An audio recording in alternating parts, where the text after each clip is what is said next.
அனைவருக்கும் வணக்கம் நண்பர்களே. இன்னைக்கு நம்ம பதிவில் எதை பற்றி பார்க்க போகிறோன்னா, அமாவாசை நாள் தாங்க முன்னோர் வழிபாட்டிற்கு உரிய நாளாக சொல்லப்படுது. அன்றைய தினத்தில் பலருக்குமே நல்ல விஷயங்கள் செய்யலாமா, அதாவது பார்த்திங்கன்னா கடை திறப்பது, சுப காரியங்கள் செய்வது போன்ற விஷயத்தில் ஒரு கேள்விக்குறியாகவே இருக்குங்க.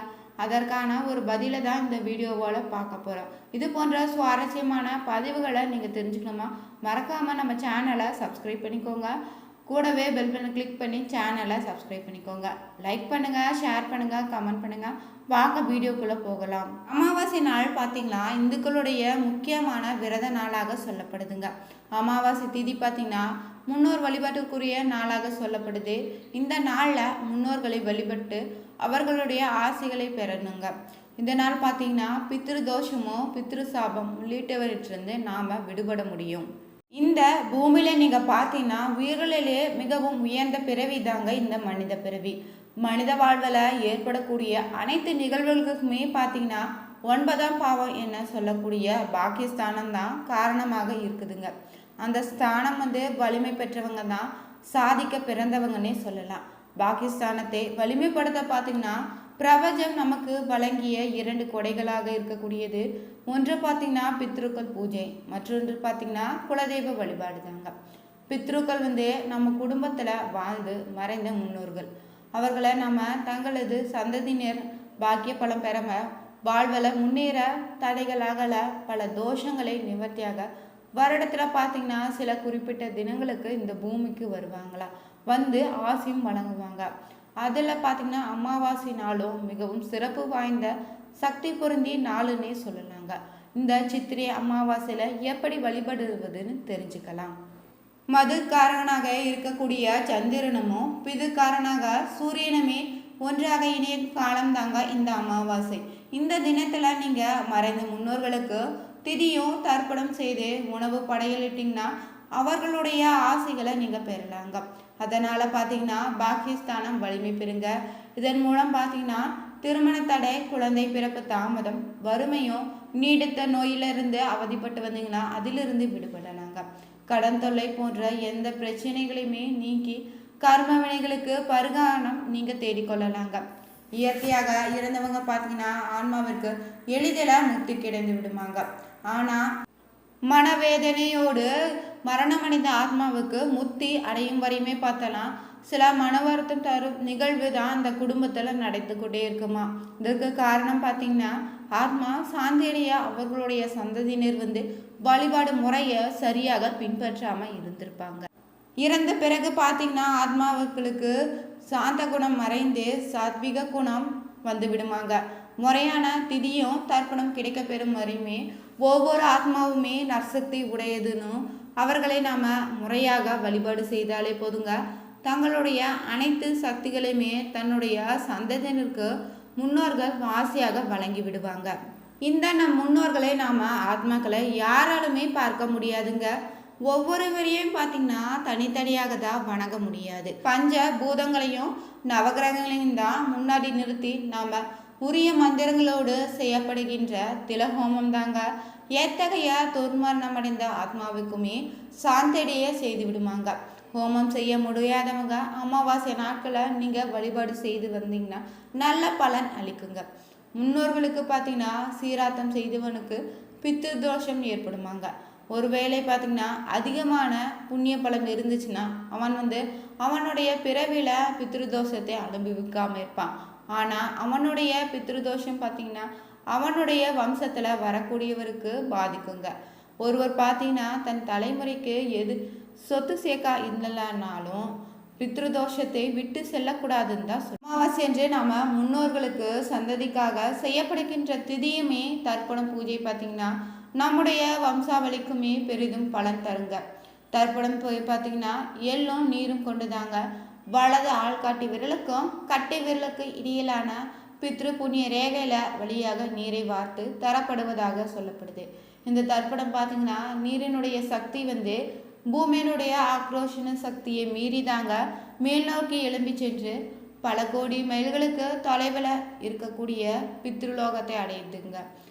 மாதந்தோறும் வரக்கூடிய அமாவாசை நாளில் தர்ப்பணம் கொடுக்க முடியலனாலும் இந்த ஆண்டு முதல் அமாவாசையாக வரக்கூடிய சித்ரா அமாவாசையில் தர்ப்பணம் கொடுத்தீங்கன்னா இந்த ஆண்டு முழுவதுக்குமான தர்ப்பணம் கொடுத்த பலனை நீங்கள் பெறலாம். அமாவாசை நாளில் சுப காரியங்களோ சுப நிகழ்ச்சிகள் எதுவும் நடத்துவது இல்லைங்க. முன்னோர்கள் வழிபாடும் தர்ப்பணம் கொடுப்பதற்கான நாளாக தான் தமிழகத்தில் பல இடங்களில் இன்றுமே பின்பற்றி வராங்க. ஆனால் பார்த்தீங்கன்னா வடக்கு பகுதியில் இப்படி யாருமே கருதுவது கிடையாதுங்க. இந்த நாளில் பார்த்தீங்கன்னா நிறைந்த அமாவாசையில் கடை திறப்பது, புதிய வாகனங்கள் வாங்குவதுனோ நிலப்பதிவு செய்வது போன்ற புதிய துவக்கத்தையோ பெருக்கத்திற்கான காரியங்களை செய்வதை வழக்கமாக வச்சுருக்காங்களாம். இப்படி இருவேறு நம்பிக்கைகள் பழக்கத்தில் அமாவாசை நாளில் இருக்குதுங்க. இது நல்லதா கெட்டதா இதற்கான சந்தேகம் பலரிடம் இருக்குது.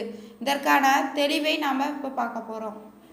அமாவாசை தினத்தில் சூரியனுமே சந்திரனும் பார்த்திங்கன்னா நேர்கோட்டில் வருது. அன்று பார்த்திங்கன்னா முன்னோர்கள் பித்ருலோகத்தில் இருந்து தான் பூமிக்கு வராங்க. தங்களது தலைமுறைகளை சூட்சமான முறையில் கண்காணிப்பாங்களாம். அவர்களது வாரிசுகளாக நாம் துவங்கக்கூடிய காரியங்களை கரிசனத்தோடு பார்ப்பாங்க, ஆசிர்வதிக்கவும் செய்கிறாங்க. எனவே தாங்க பிதுர் தேவதைகள் என முன்னோர்களை வழிபாட்டு அவர்களுக்கு மரியாதை செய்து அமாவாசை தினத்தில் நம்ம புதிய காரியங்களை துவக்கத்தினா நிச்சயம் நல்லதாகவே நடக்குங்க. அன்று பார்த்திங்கன்னா நற்காரியங்களை செய்தோம்னா தீங்கு ஏற்படாதுன்னு முன்னோர்கள் பூமிக்கு வரும் தினம்தான் நல்ல நாளாக அமையும். அமாவாசை என்று பார்த்திங்கன்னா உலகை இயக்கக்கூடிய சூரியனும் சந்திரனுமே ஒன்று சேர்வதால் பார்த்திங்கன்னா ஒரு காந்த சந்தி ஏற்படுது. அமாவாசை என்று பிறக்கும் குழந்தைகளை பார்த்திங்கன்னா மூளை பிற்காலத்தில் அதீதமாக வேலை செய்யணும் விஞ்ஞான ரீதியாக நிரூபிச்சிருக்காங்க. அமாவாசை என்று விபத்துக்கள் கூடுதலாக ஏற்படுவதாக ரிஷிய விஞ்ஞானிகளும் சொல்லியிருக்காங்க. ஜோதிட ரீதியாக பார்த்திங்கன்னா அமாவாசை நிறைந்த நாளில் அநேகமானவங்க அமாவாசை மோதிரம் செய்து போடுறாங்க. சூரிய கலையும் சந்திர கலையுமே சேர்வதால் சுழுமுனை என்னும் நெச்சிக்கண் பலப்படுது. இதனால் பார்த்திங்கன்னா அமாவாசையில் சாஸ்திரங்களும் மந்திர ஜபம் ஆரம்பிக்கிறாங்க. கடலில் நீராடி தங்களுக்கு ஏற்பட்ட தோஷங்களையும் போக்கிக் கொள்வாங்களாம். அமாவாசை என்று பார்த்திங்கன்னா ஜீவ சமாதிகளும் புதிய உத்வேகத்தை பெறுது. அநேக குரு பூஜைகளும் அதிர்ஷ்டமான பூஜைகளும் பார்த்திங்கன்னா அமாவாசை அன்று தான் நடத்துகிறாங்க. சாதாரணமாக பார்த்தீங்கன்னா இறந்த ஆவுகள் இந்த சந்திரனுடைய ஒளிக்காட்சியில் இருக்கக்கூடிய அமிர்தத்தை புசிக்குமாங்க. அதனால் தான் அதற்கு உணவு அமாவாசை என்று தான் சந்திரனுடைய ஒளிக்காட்சி ஆவிகளுக்கு கிடைக்காதான். அதனால் பார்த்தீங்கன்னா ஆவுகள் உணவுக்கு திண்டாடுங்குது. பசி தாங்க முடியாமல தான் இரத்தம் சம்பந்தமுடைய வீடுகளுக்கு வருதுங்க.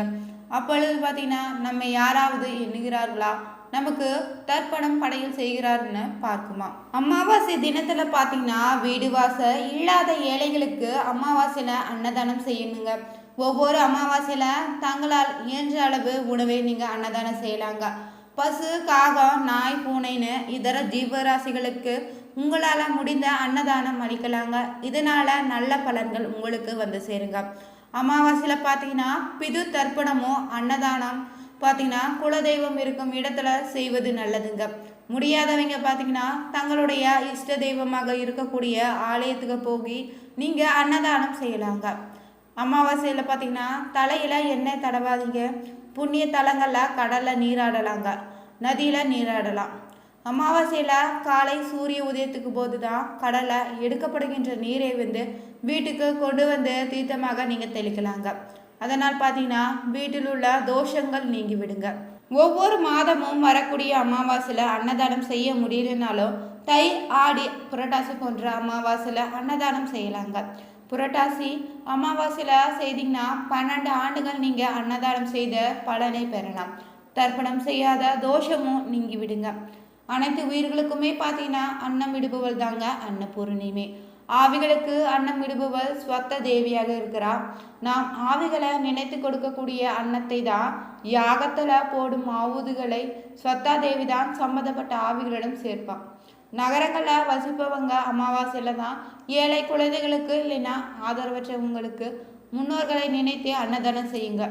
அன்னதானமாக நீங்கள் வழங்கக்கூடிய பொருட்கள் பார்த்திங்கன்னா கஞ்சி, சாதம் இட்லியாக இருக்கலாங்க. எள் உருண்டை ஒருபோதும் யாருக்குமே அன்னதானமாங்க வழங்கிடாதீங்க. யாருக்குமே அன்னதானம் செய்ய முடியலன்னு நினச்சிங்கன்னா ஒரு பசுமாட்டிற்கு 9 வாழைப்பழங்களை நீங்கள் வாங்கி அமாவாசை அன்று கொடுக்கலாங்க. இந்த வீடியோ உங்களுக்கு பிடிச்சிருந்தா லைக் பண்ணுங்கள், ஷேர் பண்ணுங்கள், கமெண்ட் பண்ணுங்கள். மறக்காமல் நம்ம சேனலையும் சப்ஸ்கிரைப் பண்ணிக்கோங்க. வேலை இருக்க பைமே சேனலை மறக்காமல் கிளிக் பண்ணிக்கோங்க. Thank you viewers.